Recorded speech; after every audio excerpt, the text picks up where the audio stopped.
Welcome, everyone. It's John Simonson, Wild Rivers Trout Unlimited. Today, we're doing another one of our series with Chris Collier and Katti Renik from the Great Lakes Trout Unlimited. And I really would like to first say thank you for all you do for our Great Lakes tributaries. I'm not sure everybody knows how much you guys do throughout the Great Lakes. And we appreciate it and love to hear your presentation. Thank you. Yeah, thanks for having us, John. We're excited to be here. The Wild Rivers Chapter is a valuable partner, and we're really excited that we're growing this partnership and work. So excited to be here and give an introduction on Trout Unlimited's Northern Wisconsin Great Lakes program. I'm Chris, our program manager in Northern Wisconsin, and Katti is our new project coordinator. And through this presentation, we're going to give a nice introduction to what this program is. Let Katti talk about her as she's a new person on the team, and introduce herself. And then we'll wrap up with some specific projects outlining what we've done and what we hope to be doing in the near future. So without further ado, do a little introduction on TU here. And I'm guessing many of you are aware of TU, but for those that aren't, it can be good to get kind of a handle on the organization because we do have an interesting structure where we have this very, very strong grassroots component where Wild Rivers TU is a great example of that. Our chapters that are volunteers that show up, every day and do some really impactful work um, through partnerships and through projects they develop. We then have state councils that are kind of conglomerations of this chapter leadership that provide a statewide strategy, outreach, education, and advocacy component of work. We have a really great council in Wisconsin, and we have great councils across the Great Lakes, including Minnesota and Michigan as great examples of that, including our friends down south in Illinois and Iowa as well in that discussion if we're going to talk about Wisconsin and our neighbors. And then we have our tier professional staff, which some of them are based out of state councils. Minnesota and Michigan both have examples of having professional staff on the state council payroll. But then for people like Katti and I, and many people on our Michigan team, and what's commonly getting referred to as Great Lakes TU, we're Trout Unlimited national staff. So our organization is we're part of the overall national organization based out of Arlington, Virginia. But we have local staff across the country, and we're examples of that in the Great Lakes region in northern Wisconsin. So, talking about TU, and when we're talking TU here, we're talking chapter state councils and the national professional organization. An outline of our vision and mission. Our vision as TU, from the grassroots to the professional staff, is to engage and create communities across America that work for repairing and renewing our rivers, streams, and other water bodies on which we all depend. And the mission behind that vision is to bring together the diverse interests, the number of people and groups and organizations and industries that should and do care about rivers to recover these rivers and streams so that our children can experience the joy of wild and native trout and salmon. Breaking that down to our northern Wisconsin team, I want to introduce who we have running around the Northwoods in Wisconsin. There's myself as the Great Lakes Program Manager. We also have Scott Allen there in Alaska with a nice rainbow. He's our restoration specialist and engineer who really does a lot of the designing of the larger projects we take on that we'll dive into later. We have a Northeast project coordinator. That's Danielle Nelson. She heads up a lot of our monitoring and field work in the Northeast and also assists our Northwest project coordinator, that is Katti, here with us on the call today, who is a new position that's really going to be taking over and driving a lot of the field work, relationships, and project building in Northwest Wisconsin. Where we work, just kind of give a picture of the state. Recently, we went through an internal priority waters process that brought in leaders from our state council and chapters with professional staff in each of the states we work in to really identify areas where there's great collaboration and opportunities to really move the needle on cold water conservation. Now, as a disclaimer, this doesn't say this is where these are the only places where the work goes on. It's just highlighting areas where there's great opportunities to kick things ahead. I want to just say we could eliminate all of these boundaries in blue and orange on this map, and we could just be highlighting projects happening in the other areas that our chapters are really pushing forward. And it shows the strength of the volunteer work. But for really helping to direct our limited resources from professional staff where we can collaborate with people, this is really helpful to identify where we work. So for Katti and I, it's really the northern third of the state, looking, the northeast Green Bay headwaters up into our Wild Rivers TU area with the Lake Superior tribs, the Namakagon. and also kind of back to the north central where we have the Upper Wolf River are really our focus areas, with some assistance being played down to the central sands with our TU CARES effort down there. And then it's just important to highlight with the scale of our work in the state, there is a separate team down on the driftless working in Southwest Wisconsin and then Iowa and Minnesota to really push things forward on the driftless side. But for Katie and Mai's program, we're working on, the northern third of the state or so, really focus on the Great Lakes waters based on where our funding's from. But we do span across those watershed boundaries occasionally to provide assistance and really jump into areas like the Namakaga. And I wanted to give a shout out to our partners here and how this came about. This was an internal TU process, but near the end, we made sure to incorporate input from partners like the Wisconsin DNR, U.S. Fish and Wildlife Service, U.S. Forest Service, and many of the other partners we work with on a day-to-day basis as chapter members and as staff.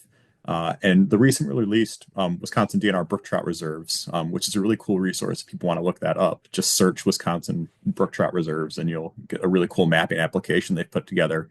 But this is really a study they undertook to create a plan for protecting the highest quality brook trout waters to ensure, a healthy survivability and populations of those species moving forward as our waters warm. And when you draw these priority waters boundaries that were created around the same time that plan was coming out, we capture a vast majority of those reserves identified. And you can see in that, the Northeast and the Northwest, we're almost capturing all of those priority waters. So it's going to be an excellent partnership to drive forward as we work with the DNR on projects where we're going to collaborate and really do impactful projects, especially when we're focusing on brook trout waters. And then with that, I want to turn this over to Katie to give her a chance to introduce herself, and then we'll dive into some projects. So, Katie, I'll let you take it away.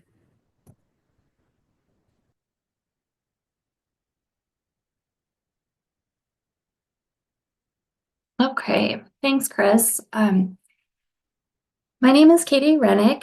I'm new here at Trout Unlimited. I started in January. As Chris mentioned, I'm the Great Lakes Project Coordinator located up in Northwest Wisconsin.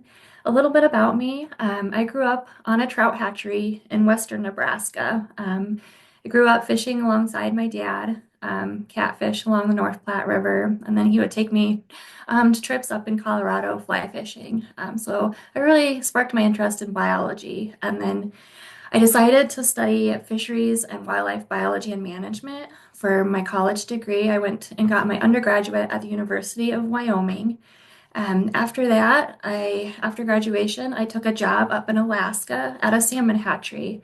And that's where I met my husband. And he's from Wisconsin. So he drug me down to Wisconsin, and I ended up getting my master's in Bemidji in Minnesota, studying brook trout and beaver on the North Shore of Lake Superior there.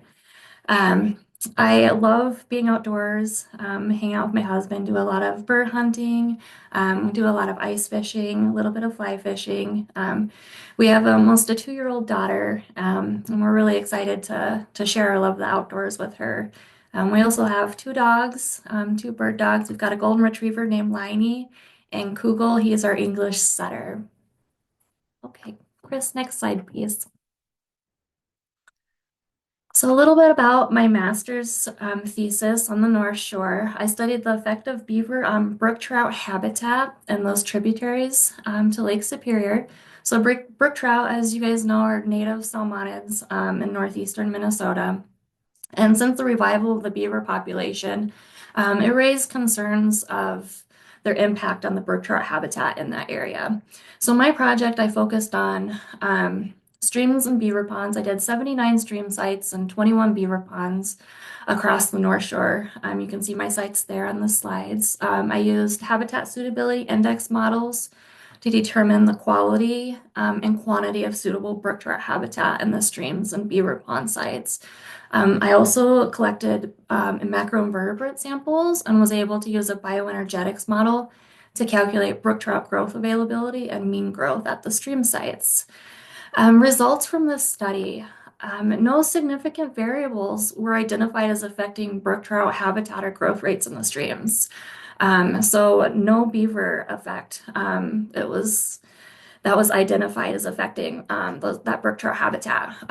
Alternative, we think that the brook trout habitat in this region is mostly influenced by your microhabitat variables like depth, velocity, and temperature in those individual stream sites. And then this obviously makes a lot of sense. Brook trout growth was strongly influenced by velocity and the amount of prey available. Something that was really interesting about my results is that 12 out of the 21 sampled beaver ponds contained really good, suitable brook trout habitat, sometimes even better quality habitat than that was in the stream sites. And dissolved oxygen was usually the identifying threshold of whether those beaver ponds were going to be good for brook trout or not. So this study really focused on individual stream characteristics and beaver pond dissolved oxygen concentrations to achieve that desired brook trout habitat in this area. Okay, thanks, Chris. Next slide, please. So after graduation with my master's, I took a job with the Wisconsin DNR. I worked at the Northern Highland Fishery Research Area at Escanaba Lake near Boulder Junction. Escanaba is a really cool, unique place. It's one of the longest running compulsory creel surveys in the world. It was established in 1946 with 5 experimental lakes. And something else that's really cool about this area is that there's no bag size, there's no bag limits, length limits, or closed seasons except for experimental fishery research purposes. So you could catch a muskie year round if you'd like. Some research that I was able to do at Escanaba. I did a study on deep water fish community assessments, Cisco and lake whitefish. So that study determined that about 29% of Cisco and 33% of lake whitefish populations are potentially extirpated from inland lakes in Wisconsin, most of those occurring in southern Wisconsin. Another really cool study that I got to do was how environmental influences affected walleye and muskie catch rates. So you're always hearing about how lunar factors, how wind changes might affect your catches. So we wanted to see if there was if that was really true, if that was really happening. The results from this study suggested that yes, these things were happening.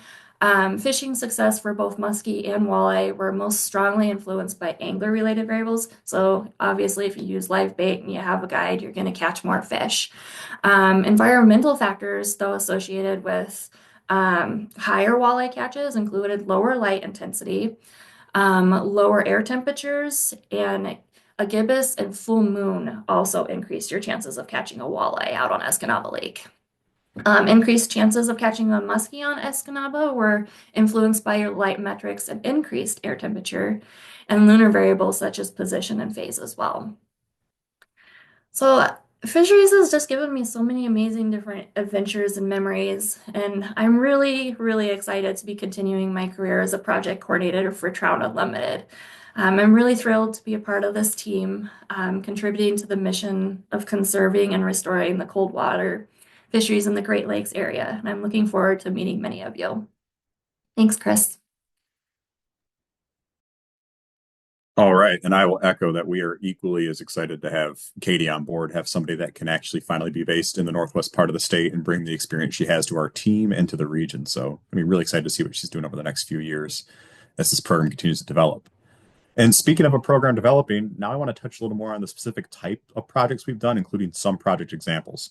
So looking at northern Wisconsin, this is going to be touching largely across our work area, which up until recently has almost primarily focused on the northeast part of the state due to a really strong partnership we have with the Chequamegon Nicolet and their needs over there. But over the years, our project interest has continued to creep further and further into the Wild Rivers TU, Lake Superior South Shore area, which has resulted in us hiring Katti. So looking at some of this work, our bread and butter, what we're spending most of our time on is aquatic organism passage. And I love, John, that you had Jeremiah Fisk with the DNR on to talk about the nuts and bolts of AOP or fish passage, so I can just dive into what we've done and turn people to that podcast or that video cast you have from a couple weeks ago on the YouTube channel. So check that out if you're interested. Jeremiah's doing some cool stuff. So our program has been in existence since 2017. I joined the team in 2019. Over that time, we've completed 61 aquatic organism passage projects, most of them being culvert replacements, replacing these culverts that create barriers to fish movement, preventing free access to really prime spawning habitat in most cases. Um, a couple times just fully abandoning crossings where roads aren't needed, but most of the time doing a replacement. And that 61 projects has resulted in 210 miles of cold water habitat upstream of these barriers reconnected. Um, a great example of these projects is in the photos right here. And this is, I'm happy to say, a Lake Superior watershed project example, so locally relevant in Douglas County. And this is kind of our first crop of Lake Superior projects that is continuing to grow. And this is actually on Wilson Creek, a Class 1 tributary to the Brule in Douglas County, identified as a very important spawning habitat for brook trout in the upper reaches of the Brule watershed. So really important here for brook trout viability. Let's talk about those brook trout reserves again. Like this is a slam dunk type of tributary we should be focusing on. Restoring access to a spawning stream that connects all the way down to the main stem of a large river system that is both ecologically and recreationally important. So cool project here, and it's a great photo example because you can see the photo on the top here shows a small culvert, it's perched, brook trout aren't getting through there. Even if they could hop their way into that culvert, the flow depth, so the depth of the stream in that culvert was less than a tenth of a foot. So there's really not even enough water to move through there if a fish could get in there. And a lot of times it's kind of shocked, like, whoa, look at how big the culvert is there compared to what was there previously. And that's showing when we're trying to restore access for fish, we want to simulate the stream as close as possible as it goes through this modified environment underneath the road. So we want to include having low flow channels where when this was installed near the end of the summer, rivers are at low flow, so it looks quite large. Though I imagine if you went up there right now, you would see much more water flowing through here, showing the need for that added capacity. Fun little side benefit here while we're doing this project from a fish component by having that increased capacity when we have floods, high flow events, which are incredibly relevant to the South Shore streams as we've seen in 2012, 2016, 2018, and these massive flood events. We've got increased capacity, and some studies have shown, especially from the Forest Service and a retired hydrologist there, Dale Higgins, and the team that's there now continuing his work, that these culverts present a great opportunity to mitigate flood damage, keep roads open so that emergency services can get in and people can get out in the case of an emergency. So fun little win-win there that we can really talk about, a fish and human component. And while we've just had 3 projects on Wilson Creek. That's been our Lake Superior AOP focus. It's led to a development of work that has led to hiring Katti. I'll keep getting to that. That this just taking a few projects and building success has led to exponential growth. And I wanted to just give a highlight of a few projects we have coming up built on that from the aquatic organism passage side. There's 3 more projects in the Brule watershed that are either funded for construction at this point or funded for engineering and design. Then we also have 3 projects that fall into the same engineering and design and potentially implementation bucket on Bayfield County tributaries. And these are projects being designed to work to reconnect habitat for both stream residents, so fish that never leave the stream environment, and for lake run populations that can reach these areas. And all of these are tied to potentially really strong spawning habitat upstream, so important for species viability into the future and just increasing fish numbers potentially. And to dive a little closer on the specific projects, we have a project on the Little Brule in Douglas County, a project on Rocky Run in Douglas County, and a project on Sandy Run Creek in Douglas County. These are all Brule River tributaries, Class 1 trout streams, really high quality cold water habitat throughout the year and also accessible to lake run species potentially. The Little Brule and Sandy Run Creek at this time have funding for construction. Rocky Run is just an engineering and design with a future hope for implementation based on those design projects. On the Bayfield County side, I wanted to focus on 2 projects there, the Little Sioux River and Pikes Creek, so 2 crossings on Bayfield County forest lands that the U.S. Fish and Wildlife Service identified as priority projects for both stream resident and potentially lake running species. So another ones that we have engineering and design for, but we have partner support moving forward that once we get those designs, at least in a solid state, knowing what we're going to be looking at cost estimate wise and complexity, we could go for full funding to implement these. So these are on our radar for the first couple batches of projects that Katti's going to be helping to lead. Another side of the aquatic organism or fish passage side of things is figuring out where these barriers exist. This map on this slide is a collection of data using a method called the Great Lakes Road Stream Crossing Inventory Method. And this is used across the region, not just Great Lakes, as you can see with the driftless down there, but it allows people to go out with a relatively quick assessment, about 30 to 45 minutes per site, that collects data that then identifies crossings that create fish passage barriers and create increased flood risks for communities.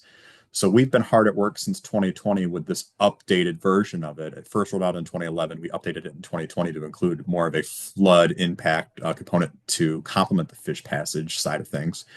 Partners have been hard at work around Michigan and Wisconsin primarily, especially to collect this data. And you can see in the driftless in Northeast Wisconsin and across Michigan, there has been a ton of data collected. Lake Superior has kind of lagged behind, and that's largely been driven by just a lack of partner capacity. And on the Wisconsin side, because so much of the Forest Service lands, there's a lot less Forest Service lands in this part of the state as compared to the Northeast, that's led to a lag in collecting that data. But I'm happy to say, due to some partnerships we formed with groups like the Northwest Regional Planning Commission, Wisconsin Wetlands, Superior River Watershed Association, we got a project funding that we're going to be diving into this area, where you can see on the zoomed in map where there are some gaps. The Marengo and some of those other headwaters to the Bad River watershed have some good coverage. And our team has been up in Bayfield County the past year collecting some data. So it's starting to be filled in, but you can see some pretty big gaps here. And in this first phase of trying to fill in the data here so we can develop future projects built around either known issues that are already out there just because of some past work that's been done to start out figuring out where the biggest issues are.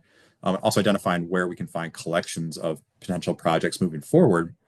We'll be kicking off phase one of filling in these gaps in Fish Creek, the White River watershed, the Montreal River watershed, and some of our partners over in the Nemaji, straddling the Wisconsin-Minnesota border, to collect some data and start filling this map in. And our goal is that over the years, we will be filling this map and having most of the stream crossings, especially as they cross trout streams, but really all of them that we can access on all water bodies, to get an idea of where the issues are and where we can be working with partners to remedy fish passage and flood resiliency projects. Another aspect of our work, and this is a lot less at this time, but when we're building out, is habitat restoration. The best example we have of this is we helped the U.S. Forest Service implement a project to stabilize eroding banks that got severely impacted by the 2016 flood events. And in this case, the Forest Service designed the project and we helped implement it, where we installed log jams to shield eroding banks from increased erosion and help to restore a stream channel that had been largely over widened and made shallow. So we were really missing that pool structure, provide deeper areas in between faster moving riffles. This is similar to a lot of the work I know people up in the Ashland and Bayfield areas are going to be familiar with on Fish Creek, that Matt Hudson and his team from Northland and now the Burke Center are really leading to stabilize eroding bluffs there that are much more visible from the populated areas. This was happening further south and higher in the watershed where we're having similar issues. And we're continuing to explore opportunities to expand this habitat work. I know Katie's in conversations with several partners to look at this, especially looking at wood addition projects that can be used to both improve habitat and subsequently fishing opportunities, but also to help solve some issues like erosion and increased sedimentation that's been resulting from this highly erodible environment and the increasing floods we've seen from just higher rain events, resulting in faster flows and more intense flows. And I just want to touch on that Marengo project a little more. These photos here, photo on the left, you can kind of see coming through the shadowy area on the left of that, a bank that has a lot of its vegetation was washed off, and a lot of cobbles were deposited on the right that was really constraining the channel. But the pools were also filled in by the cobble. So everything was about, between a half a foot and less in depth. It was never really that deep.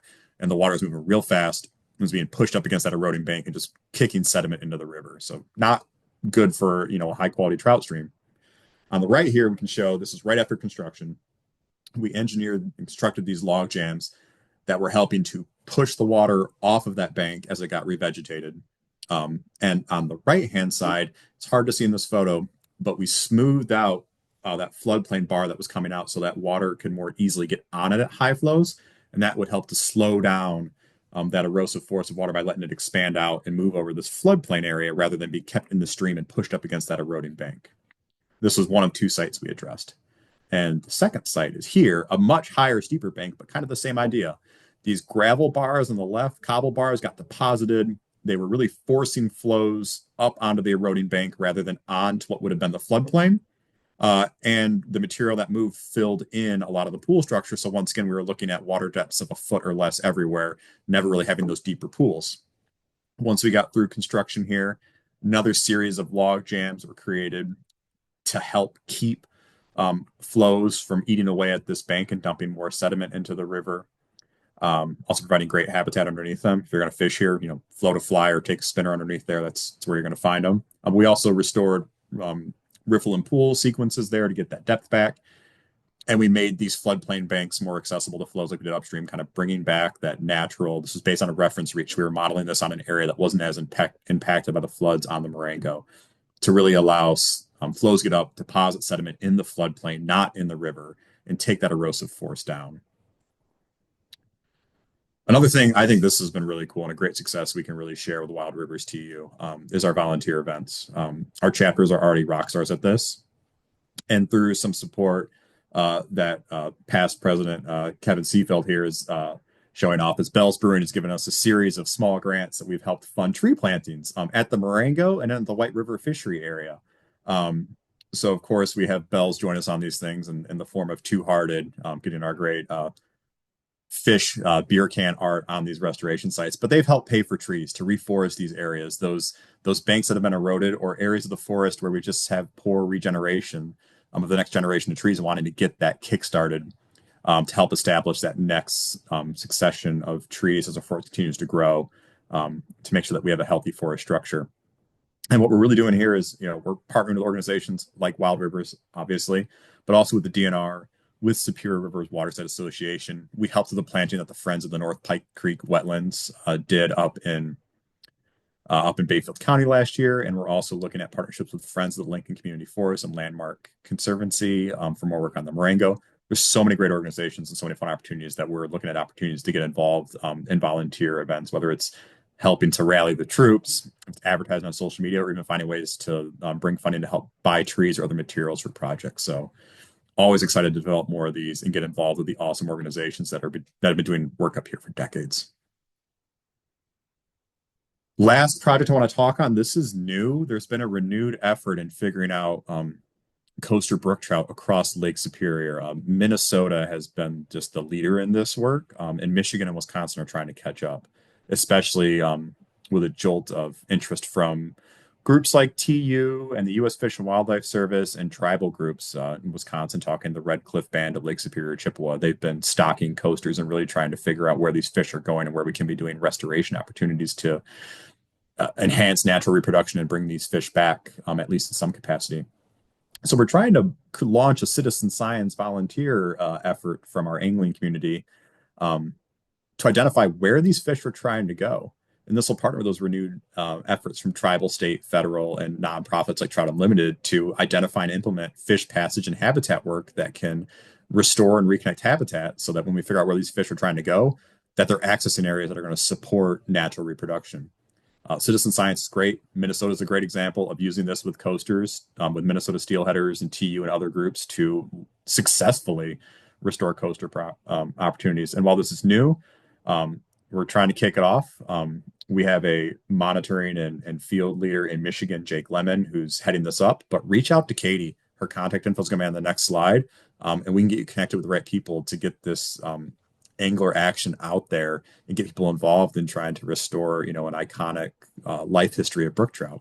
And I'll just, as I should have kicked off the slide with it, coaster brook trout. There's still research being done on if there's any significant genetic difference between coaster brook trout, which are brook trout that live part of their life out in the Great Lakes, so in this case Lake Superior, and then return to streams to spawn, like a salmon or a steelhead. But it's our native trout that does that, and trying to see if there's any genetic difference between that and stream resident brook trout, so those that stay in stream. So far, it looks like there's not. It's just really just a life history opportunity. And we're trying to figure out where those opportunities exist on the landscape now to bring those fish back. So really excited to get involved in. Really cool chance to try to target some big brook trout, and really, be a part of a really cool conservation effort. So that's kind of a highlight of our work. Really excited to see how this grows with Katti. And for those interested in learning more, here's our contact info.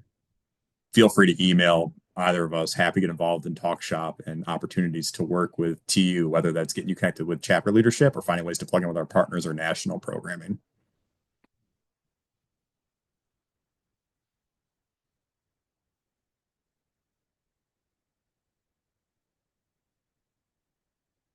Hey, John, you're still muted. Okay. Thank you, everyone. Thank you, Chris and Katie. Super presentation that really explains how Great Lakes TU works. And I think there's a lot of people that don't understand all the work you do across the area. And Katie, welcome to Northwest Wisconsin. Wild River TU looks forward to working with you on a lot of different projects. Thank you both. Thank you, Thanks, John. John.